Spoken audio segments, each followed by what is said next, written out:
Oh shit! Oh shit! Oh shit! Oh shit! Ain't ready for this. Oh shit!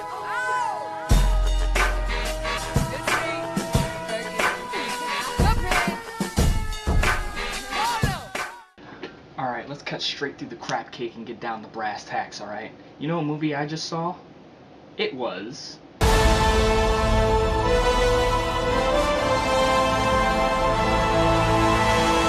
Motherfucking Star Wars. Motherfucking Star Wars. Yo, let's just get right down to it. Okay, I'm way too excited, and I have way too much to say. Previously on Star Wars in The Force Awakens. Oh, Paul Dameron didn't get a lot of screen time. He didn't really do that much. Oh, Phasma also, she kind of just looked cool, and she also didn't do anything. Hey, what's the deal with Snoke? Why doesn't he, do anything? Why isn't anyone doing anything? Oh boy, they heard your prayers and bitching. And they're here to deliver everything you wanted and more. They really put all their eggs into one basket with this movie. Alright, like, I almost don't know where they're gonna go from here because so much happened. Obviously, this is gonna be spoiler free, but let's just say that all those complaints from the previous movie, not that one, all the complaints are completely answered. Let's start. Characters. Let's start with the big three, alright? We got Finn, Rey, and Poe.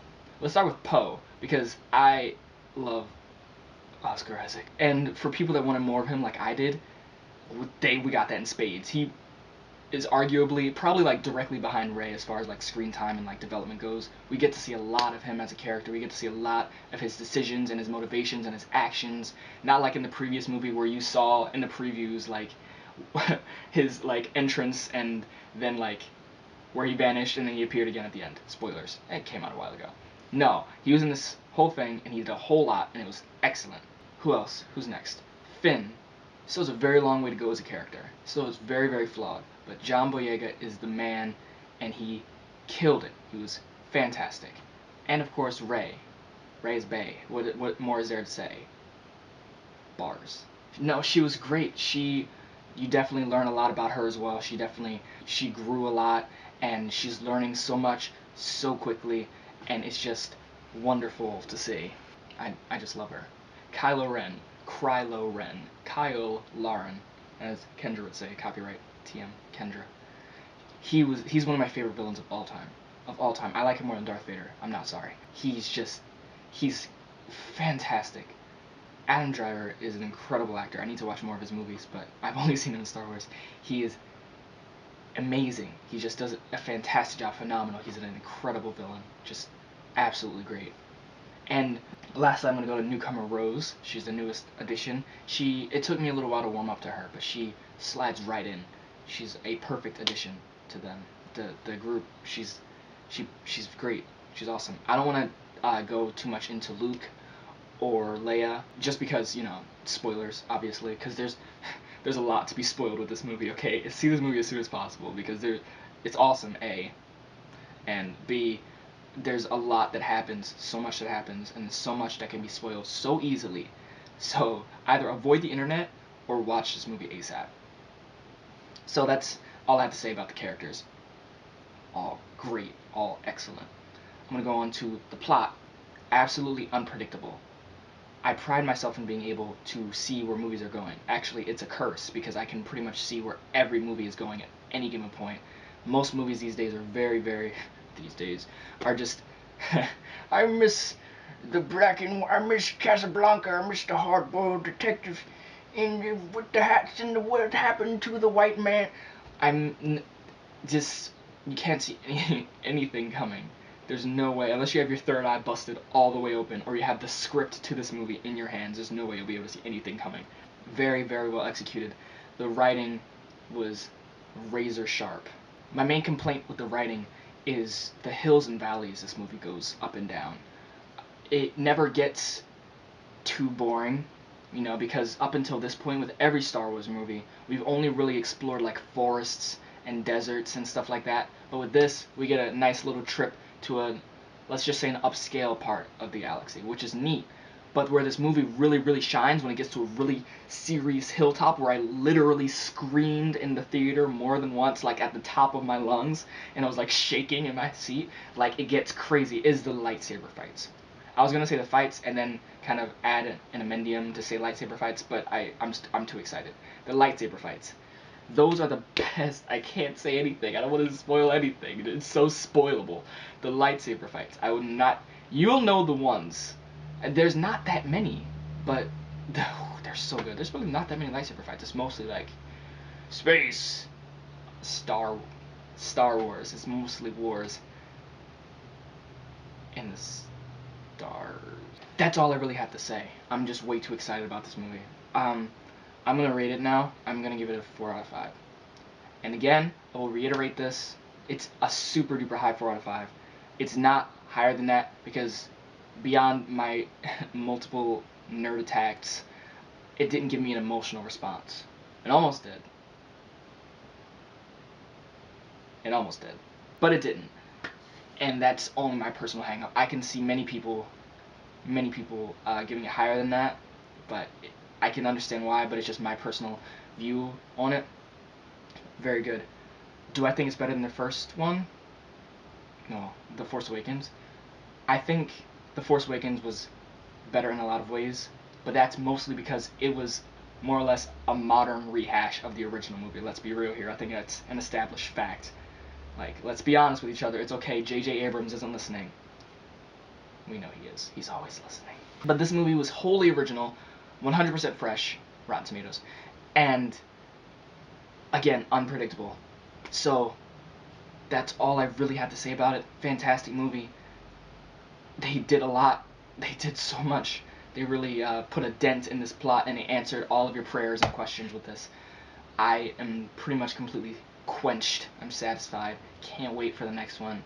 I'm really not looking forward to whatever filler they have coming after this one, between this and like the next one featuring our golden foursome. That's probably a better name than that. But next I'm going to be seeing The Shape of Water. I'm going to crunch this into a double feature. So let's just get right into that, shall we, viewers? Groovy.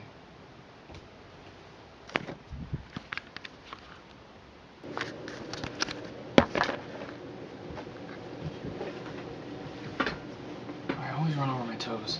Greetings, loved ones. It is almost 3 a.m. and I just saw a movie, and I hope you like that transition, because that's the best I got. Anyway, the movie I just saw was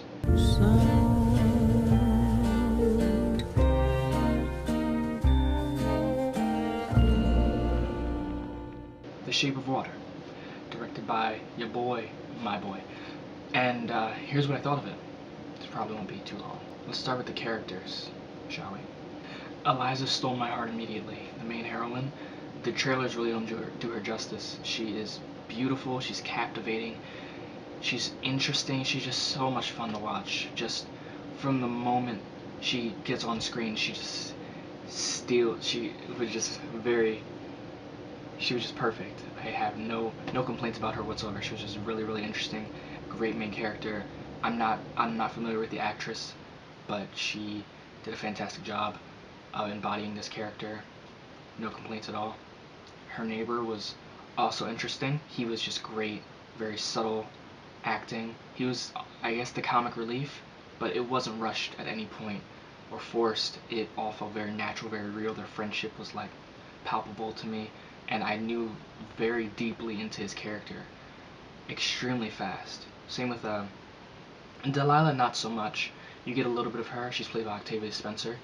She's not as prominent in the movie as you would expect based on the trailers, but when she is involved, it is interesting, realistic, and fun, and you can just see how Eliza has kind of enamored these people in her life and how she draws people to her. That's kind of a recurring thing in this movie, how people seem to be, for whatever reason, drawn to Eliza, despite what the villain in this movie, I can't remember what his name is, but he's played by Michael Shannon.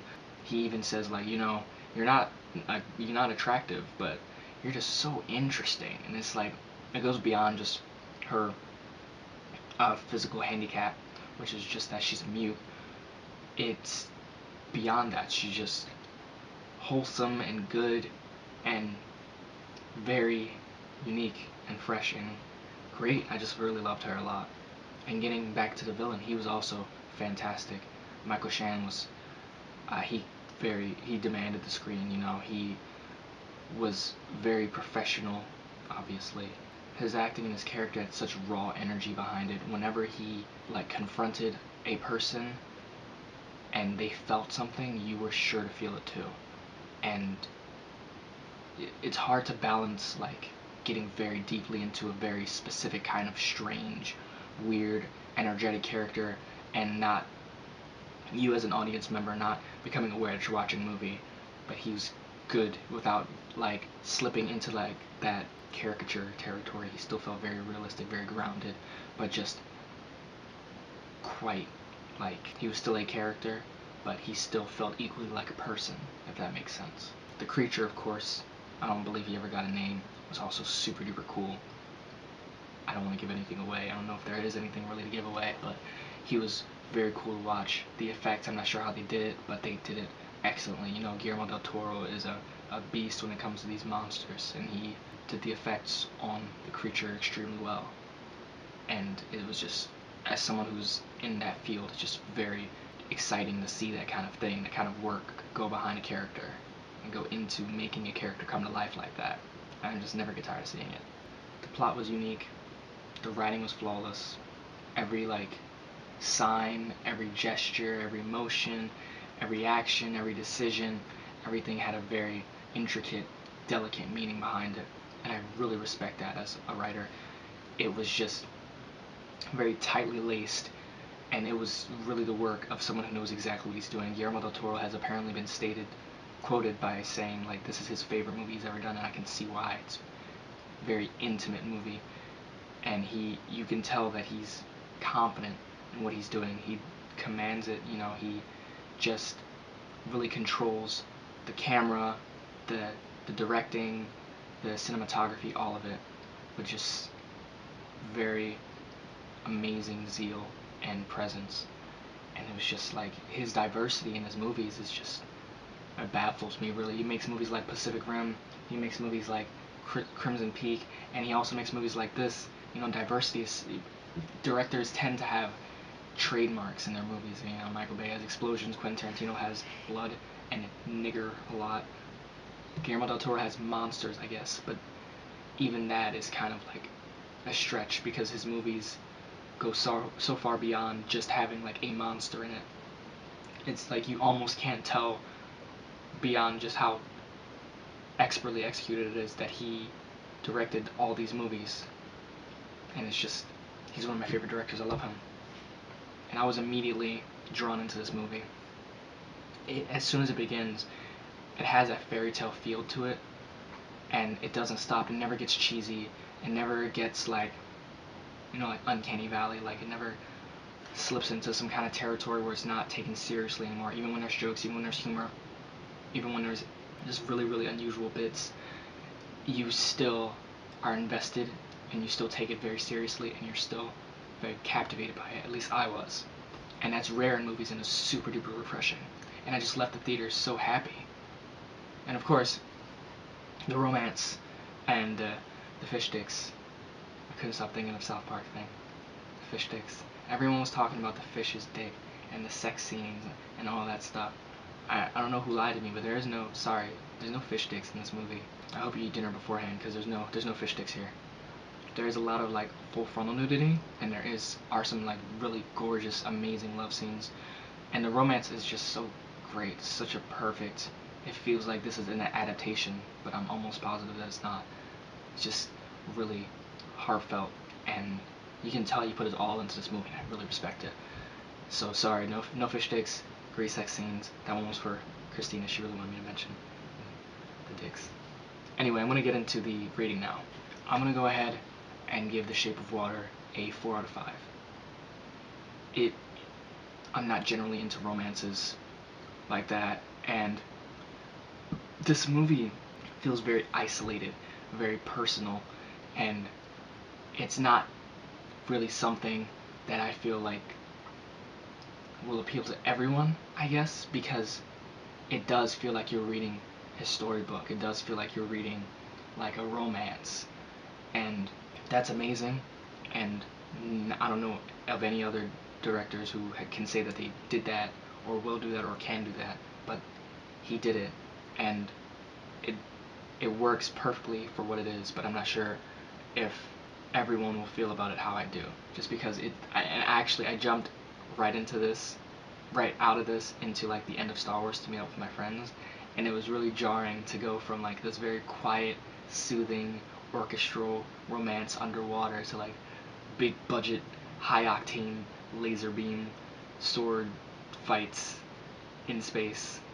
So it really, I was just drawn into it. It felt like I was underwater, and there's not much else to say about it. It didn't give me that emotional response, that essential emotional response, and it also didn't blow me away in a sense, I guess. But for what it was great to see on screen. The score's phenomenal, the cast is perfect, the writing is razor sharp, everything is just it's a sight to see. And I think that you'd be remiss to skip this one. You know, if Star Wars sells out, why not see Shape of Water? It's a great, unique, fresh take on a romance, and it's original, and we need to support more original content. And that's all I really have to say about it. I loved it. I heavily recommend it. Great romance, great drama, great directing, great everything. The effects, all of it. So yeah, that's about it. Thank you so much for watching this double feature. Sorry it's a little later than I expected. I thought I'd be able to see The Shape of Water yesterday, but I had to work like overtime, but it's fine. I'm seeing Jumanji next on Thursday, and then I'm seeing Pitch Perfect 3, and I think that should be my last movie of this year. So look forward to those. Like, comment, subscribe, all that. I already said comment. Give me suggestions, recommendations. Look forward to some more of the videos I have coming. Some new exciting stuff is coming. I have a new microphone. I'm hoping will work when this wire comes in. We'll see. But yeah, have a good night. I hope that wasn't too long. See everybody. Say, Eric, do you like fish sticks? Yeah? You like putting fish sticks in your mouth? Yeah? Well, what are you, Eric? A gay fish?